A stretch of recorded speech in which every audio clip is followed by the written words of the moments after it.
Hi, എല്ലാവർക്കും നമസ്കാരം. ഞാൻ ഇന്നിവിടെ പറയാൻ ഉദ്ദേശിക്കുന്നത് നമ്മുടെ ശുചിത്വത്തെക്കുറിച്ചാണ്. റീസെൻ്റ്ലി ഞാൻ ഒരുപാട് റീസെൻ്റ്ലി എൻ്റെ കുറച്ച് നാളായിട്ട് കാണുന്നുണ്ട്. സുരേഷ് ഗോപി ഒരാൾക്ക് ഷേക്ക് ഹാൻഡ് കൊടുത്താൽ സാനിറ്റൈസ് ചെയ്യുന്നു. അങ്ങനെയൊക്കെ കുറെ ആർക്കും അല്ലെങ്കിൽ ഷേക്ക് ഹാൻഡ് കൊടുക്കാൻ മടി കാണിക്കുന്നു. റീസെൻ്റ്ലി നമ്മുടെ ഒരു ഫിലിം സ്റ്റാർ ഇതുപോലെ ഒരു സ്റ്റേജ് ഷോ എന്ന് പറയാൻ പറ്റും, സ്റ്റേജ് പ്രോഗ്രാമിൽ അവാർഡ് കൊടുക്കുന്ന സമയത്ത് അവാർഡ് വാങ്ങിച്ച വ്യക്തി അദ്ദേഹത്തിന് ഷേക്ക് ഹാൻഡ് കൊടുക്കാന്നൊരു അദ്ദേഹം ഇങ്ങനെ പറഞ്ഞു. അതും അവിടെ അത് എന്തുകൊണ്ട് എന്ന് ചോദിക്കുന്നുണ്ട്. പ്രിയ കൂട്ടുകാരെ, നമ്മൾ ഇത് ഓവർ വൃത്തിയായിട്ട് കാണുന്നതല്ല. ആക്ച്വലി പലർക്കും നമ്മൾ ഇപ്പോൾ ഒരു യാത്ര ചെയ്തു, അല്ലെങ്കിൽ ആയിക്കോട്ടെ രാവിലെ യാത്ര ചെയ്തു ഒരു 2 മണിക്കോ അല്ലെങ്കിൽ ഒരു 11 മണിക്കോ ഒക്കെ നമ്മളൊരു പ്രോഗ്രാമിനെത്തുന്നു. ഉടനെ നമ്മൾ ആ ഷേക്ക് ഹാൻഡ് കൊടുക്കാനുള്ള മടി എന്ന് പറയുന്നതും നമുക്കറിയാം. നമ്മുടെ കൈവെള്ള എപ്പോഴും ജസ്റ്റ് ഒരു ഈർപ്പം വരാൻ ചാൻസ് ഉണ്ട്. അന്ന് ഡ്രൈ ആണ്, എന്നാലും അതിനുള്ളിൽ അങ്ങനെ നമുക്കൊരു ഫീലുണ്ട്. അപ്പോൾ ഇത് ഷേക്ക് ഹാൻഡ് കൊടുക്കുമ്പോൾ സ്വാഭാവികമായിട്ട് ചിലവർക്ക് അതൊരു ബുദ്ധിമുട്ടുണ്ടാവും. എനിക്കും ഇതേപോലെ ആൾക്കാരുടെ വിമർശനങ്ങൾ കേൾക്കേണ്ടി വന്നിട്ടുണ്ട്. ആക്ച്വലി ഞാൻ ആർക്കും ഷേക്ക് ഹാൻഡ് കൊടുക്കാറില്ല. ഇനി നിർബന്ധമാണെങ്കിൽ ഇങ്ങനെ കൊടുക്കാറുള്ള. അതിപ്പോൾ ഈ കോവിഡ് സമയത്ത് അത് കൂടുതലായിട്ട് ഒട്ടും കൊടുക്കാതെ, അതിനു മുമ്പാണെങ്കിൽ അത്യാവശ്യമൊന്നും പറയാൻ പറ്റില്ല, ഞാൻ കൊടുക്കാറില്ല സാധാരണ അധികം. എനിക്കങ്ങനെ ഷേക്ക് ഹാൻഡ് ആർക്കും അങ്ങനെ കൊടുക്കാവുന്നതോ അങ്ങനെയുള്ള താല്പര്യമില്ല. ഷേക്ക് ഹാൻഡ് കൊടുക്കുന്ന നല്ല കാര്യം തന്നെയാണ്. പക്ഷെ നമ്മൾ ശ്രദ്ധിക്കുന്നത്, ഇപ്പം നമ്മൾ പെട്ടെന്ന് കുളിച്ചൊരുങ്ങി ഇറങ്ങി നീറ്റ് ആൻഡ് ക്ലീൻ ആയിട്ട് വരുന്ന ഒരാൾക്ക് ഷേക്ക് ഹാൻഡ് കൊടുക്കാൻ എനിക്ക് മടിയില്ല. അതേസമയം ഒരു യാത്ര കഴിഞ്ഞ് വരുവാണ് അദ്ദേഹം, എവിടെങ്കിലും ഒരു പ്രോഗ്രാമിൽ പങ്കെടുക്കുക, അപ്പോൾ ആ ഒരു ജനക്കൂട്ടത്തിനിടയിലേക്ക് ഷേക്ക് ഹാൻഡ് കൊടുക്കുക എന്നൊക്കെ പറയുമ്പോൾ നമുക്ക് അതൊരു ബുദ്ധിമുട്ട് തന്നെയാണ്. അപ്പം അവിടെ സാനിറ്റൈസർ ചെയ്യുന്നത് കൊണ്ടോ കൈ വാഷ് ചെയ്യുന്നത് കൊണ്ടോ ഒരു ദോഷവും കാണുന്നില്ല. അത് നമ്മുടെ വൃത്തിയാണ്.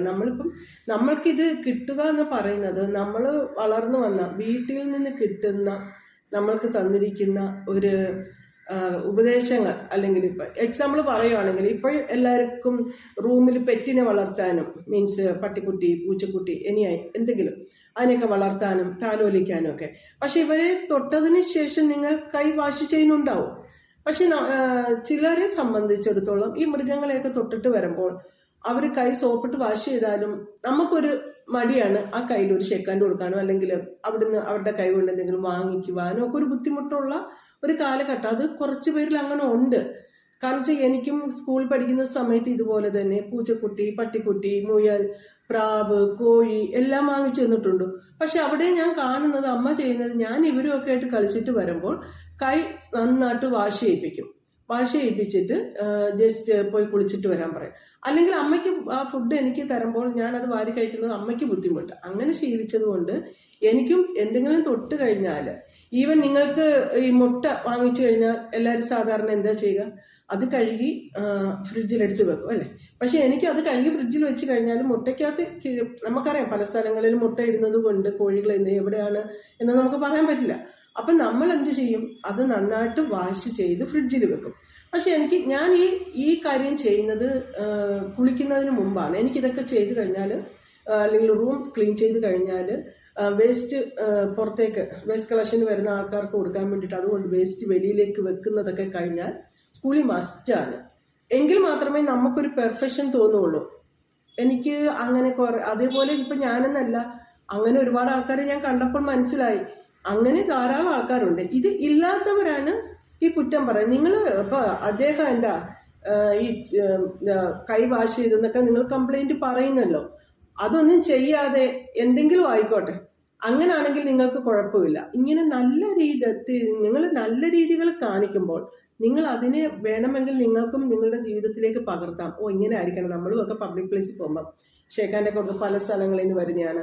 പിന്നെ നിങ്ങൾ കാണാറില്ല, അതിപ്പോൾ ഞാൻ പറയുന്നില്ല ആരാണ്. ഞാൻ ഇടയ്ക്ക് ഒരു യൂട്യൂബ് കണ്ടു, യൂട്യൂബാണോ ഫേസ്ബുക്കാണോ ഓർക്കുന്നില്ല, ഒരാളിങ്ങനെ തിക്ക് താടിയാണ് മുഴുവനും. അയാൾ ഇങ്ങനെ താടി ഇങ്ങനെ തടവി ഇരിക്കുവാണ് സംസാരിച്ചുകൊണ്ടിരിക്കുമ്പോൾ. അങ്ങനെ പോകുന്ന സമയത്ത് ഓപ്പോസിറ്റ് ഇരുന്ന ആള് ബൈ പറയുന്ന സമയത്ത് അവർ ഷേക്ക് ഹാൻഡ് കൊടുക്കുന്നു, അദ്ദേഹം ഷേക്ക് ഹാൻഡ് കൊടുക്കുന്നു. പക്ഷെ ശരിയാണ്, അവർക്ക് അവിടെ ഇറിറ്റേഷൻ ഇല്ല. പക്ഷെ ഇപ്പൊ ചിലവരെ സംബന്ധിച്ച് നമ്മുടെയൊക്കെ പ്രശ്നമാണ്, വെറുതെ ഇങ്ങനെ മുഖത്ത് തൊടുക അല്ലെങ്കിൽ തല ചൊറിയുക, എന്നിട്ട് ആ കൈ കൊണ്ട് ഷേക്ക് ഹാൻഡ് കൊടുത്താൽ ബുദ്ധിമുട്ടല്ലേ. അത് വൃത്തിയായിട്ടൊന്ന് ഓർത്താൽ മതി കേട്ടോ. വൃത്തിയുടെ കാര്യത്തിൽ മാത്രമാണ് ഞാൻ പറഞ്ഞത്. വൃത്തി എപ്പോഴും നല്ലതാണ്.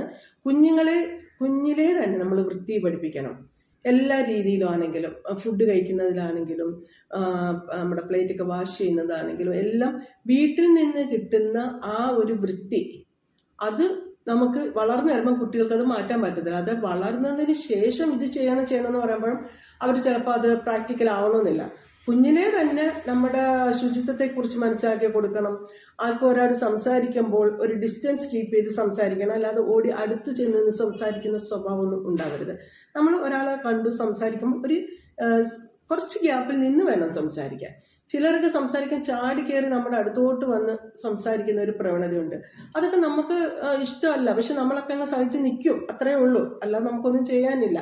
അങ്ങനെയല്ല പെരുമാറണം. നമ്മൾ മറ്റു വ്യക്തികളോട് പെരുമാറുമ്പോൾ, സമൂഹത്തിനോട് പെരുമാറുമ്പോൾ, ഒരു പ്രോഗ്രാമിൽ പങ്കെടുക്കാൻ പെരുമാറുമ്പോൾ കുറേ ചിട്ടയായ ശീലങ്ങൾ പാലിക്കേണ്ടതുണ്ട്. അപ്പം എപ്പോഴും നമ്മളിങ്ങനെ സുരേഷ് ഗോപിയെ നോക്കിയും അല്ലെങ്കിൽ ഇപ്പം ഞാൻ നേരത്തെ പറഞ്ഞ ഒരു മഹാനടനെയും ഒക്കെ കുറ്റങ്ങൾ പറഞ്ഞുകൊണ്ടിരിക്കാതെ അവരത് എന്തുകൊണ്ട് ചെയ്യുന്നു എന്നുള്ളത് പ്രാവർത്തികമാക്കുക. അവർ തെറ്റൊന്നുമല്ല ചെയ്തത്. ഏറ്റവും നല്ല കാര്യം അതിനെ പ്രാവർത്തികമാക്കുവാൻ ശ്രമിക്കുക എന്നുള്ളതാണ് വേണ്ടത്. നല്ല നല്ല കാര്യങ്ങളാണ്. ഇപ്പം സുരേഷ് ഗോപിയെ സംബന്ധിച്ച് ഒരു ഫിലിം നടൻ എന്ന രീതിയിൽ ഏറ്റവും നല്ലൊരു വ്യക്തിയാണ്. നല്ലൊരു സിനിമ സ്റ്റാർ എന്നതിലുപരി നല്ലൊരു മനുഷ്യ വ്യക്തിയാണ്. ഇനിയിപ്പോൾ പലരും വിചാരിക്കും ഇനി ഞാൻ BJP ആണോ? ഞാൻ ഒരു പാർട്ടി അല്ല കേട്ടോ. അങ്ങനെയല്ല, ഞാൻ വ്യക്തിത്വങ്ങളെയാണ് നോക്കുന്നത്, പാർട്ടിയെ ഞാൻ നോക്കാറില്ല. അതിൽ എല്ലാ പാർട്ടിയിലും നല്ല വ്യക്തിത്വങ്ങളും ഉണ്ട്, അല്ലാത്തതും ഉണ്ടാവാം. അപ്പം ഞാൻ ഈ വ്യക്തിത്വങ്ങളെ മാത്രമേ നോക്കാറുള്ളൂ. ഇവിടെ സുരേഷ് ഗോപിയെ സംബന്ധിച്ച് നല്ല രീതിയിലാണ് അദ്ദേഹത്തിൻ്റെ സംസാരം. പിന്നെ ആൾക്കാർ വെറുതെ അവർക്ക് റീച്ച് കിട്ടാൻ വേണ്ടിയിട്ട് ഇതൊക്കെയല്ല നമ്മുടെ സമൂഹത്തിൽ എടുത്ത് കാണിച്ചിട്ട് റീച്ച് എടുക്കേണ്ടത്. നിങ്ങൾ നല്ല കാര്യങ്ങൾ പറയുക. അദ്ദേഹം കണ്ടോ, അദ്ദേഹം വന്നു, അല്ലെങ്കിൽ അദ്ദേഹം ഒന്നല്ല കേട്ടോ, നീ വേണമെങ്കിൽ ഏത് പാർട്ടി വേണേൽ പറഞ്ഞോ, കോൺഗ്രസോ ഇപ്പം സുരേഷ് ഗോപി എന്ന് പറയുമ്പോൾ ഇപ്പം സിനിമ സ്റ്റാർ മാത്രമല്ലല്ലോ, അദ്ദേഹം ഒരു രാഷ്ട്രീയ പ്രവർത്തകനായതുകൊണ്ടും നിങ്ങൾക്ക് വേണമെങ്കിൽ LDF ആരെ വേണമെങ്കിലും പറയുമ്പോൾ ആരെക്കുറിച്ച് പറഞ്ഞാലും നന്മ മാത്രം പറയുക. തിന്മ വെറുതെ ചൂണ്ടിക്കാണിച്ച് അത് ഒരുപാട് വലിച്ചു നീട്ടി നിങ്ങളുടെ റീച്ചസ് കൂട്ടുമ്പോൾ അതിലെന്ത് സത്യമാണുള്ളത്? അങ്ങനെയല്ലല്ലോ. നല്ല കാര്യം അദ്ദേഹം ചെയ്തു, ഓക്കെ. അപ്പം ആൾക്കാരിങ്ങനെ അത് മാത്രമല്ല, നിങ്ങൾക്കൊക്കെ എല്ലാവർക്കും ഉള്ളൊരു സ്വഭാവമുണ്ട്. ഒരാളെ കണ്ട പെട്ടെന്ന് സെൽഫി എടുക്കും. അവർക്കൊരു ഫ്രീഡം ഉണ്ട്. അവർക്ക് താല്പര്യമില്ലെങ്കിൽ ഇപ്പം ഞാൻ തന്നെ ഒരു 2 ആഴ്ച മുമ്പ് നമ്മുടെ സോഷ്യൽ മീഡിയയിൽ നിറഞ്ഞു നിൽക്കുന്ന ഒരു പ്രമുഖ വ്യക്തിയെ കണ്ടു. ശരിക്കും നമ്മൾ നേരിൽ കാണാൻ ഒരു ചാൻസ് കിട്ടുമ്പോൾ പോയി കാണണം. കണ്ട് സംസാരിച്ചു. അപ്പോഴും ഞാൻ ഇങ്ങനെ ഡിസ്റ്റൻസ് കീപ്പ് ചെയ്യും. ഷേക്ക് ഹാൻഡ് കൊടുക്കില്ല, ഒന്നുമില്ല, ജസ്റ്റ് ഇങ്ങനെ മാത്രം വെക്കും. അത്രേ ഉള്ളൂ. ആ ഒരു ബഹുമാനം കൊടുത്താൽ മതി. എന്നിട്ട് ഞാൻ പറഞ്ഞു, ഞാൻ എല്ലാ യൂട്യൂബും കാണാറുണ്ട്, എനിക്ക് ഭയങ്കര ഇഷ്ടമാണ്, വളരെ പെർഫെക്റ്റ് ആണ് ഒക്കെ പറഞ്ഞപ്പോൾ തന്നെ അദ്ദേഹത്തിന് സന്തോഷം. അല്ലാതെ ഞാൻ ഓടിച്ചെന്ന് ഷേക്ക് ഹാൻഡ് കൊടുത്ത് ഞാൻ എല്ലാം കാണുന്നതും സർ ഞാനൊരു സെൽഫി എടുത്തിട്ട് ഒന്നും പറഞ്ഞില്ല. എനിക്ക് സെൽഫി അങ്ങനെയൊന്നും വേണ്ട. ഞാൻ മുമ്പ് വർഷങ്ങൾക്ക് മുമ്പ് MG ശ്രീകുമാർ ആൻഡ് മിസ്സിസിനെ ഞങ്ങളുടെ ഓഫീസ് വിസിറ്റ് ചെയ്തപ്പം സംസാരിക്കുകയും വൈഫായിട്ട് നല്ല പെരുമാറ്റമാണ്, കുറേ സംസാരിക്കുകയും ചെയ്ത്. എന്നിട്ടും ഞാൻ അവിടെയും സെൽഫി എടുത്തില്ല. അന്നാലും എനിക്ക് എടുക്കാം, നല്ലൊരു ഗായകനാണ്, എന്നാൽ കൂടെ ഒരു സെൽഫി എടുക്കാം. നമ്മളെന്തിനാ അവരെ വെറുതെ ബുദ്ധിമുട്ടിക്കുന്നത്? അങ്ങനെയുള്ള അവരുടെ സ്വാതന്ത്ര്യത്തിലൊന്നും അവർ വന്ന് അത്യാവശ്യം കാര്യങ്ങൾ സംസാരിച്ചു പോയി. അതിനപ്പുറം ഞങ്ങളൊരു സെൽഫി എടുത്തോട്ടെ, നമുക്ക് അത്രയും സ്വാതന്ത്ര്യം ചോദിച്ചാൽ അവർ തരും. നമ്മുടെ ഓഫീസിനകത്താണ് ഇരിക്കുന്നത്. എന്നിട്ട് പോലും ഞാൻ അങ്ങനെ ചെയ്യാറില്ല. ഇപ്പോഴും കണ്ട വ്യക്തി അത് തന്നെ. ആരെയും ഞാനങ്ങനെ സെൽഫി എടുക്കാനായിട്ട് ഓടിച്ചു നിൽക്കില്ല. അത് അവർക്ക് ചിലപ്പോൾ ഒരു ബുദ്ധിമുട്ട്, അവർ ചിലപ്പം ബുദ്ധിമുട്ടോടുകൂടി ആയിരിക്കും പലർക്കും സെൽഫി കൊടുക്കുന്നത്. ഓക്കെ, അവർ ക്ഷണിക്കുന്നു, നിങ്ങൾ സെൽഫി എടുക്കണോ, നിങ്ങളുടെ മുഖം കണ്ടിട്ടൊരു ആഗ്രഹം, ഓക്കെ, അങ്ങനെ പറഞ്ഞാൽ ഓക്കെ ആയിരിക്കാം. അപ്പം നമ്മൾ പറയുമ്പോൾ എല്ലാവരെയും കുറിച്ച് നല്ലത് മാത്രം പറയുക, ആരെയും കുറിച്ച് തിന്മ പറയാതിരിക്കുക. Okay, thank you.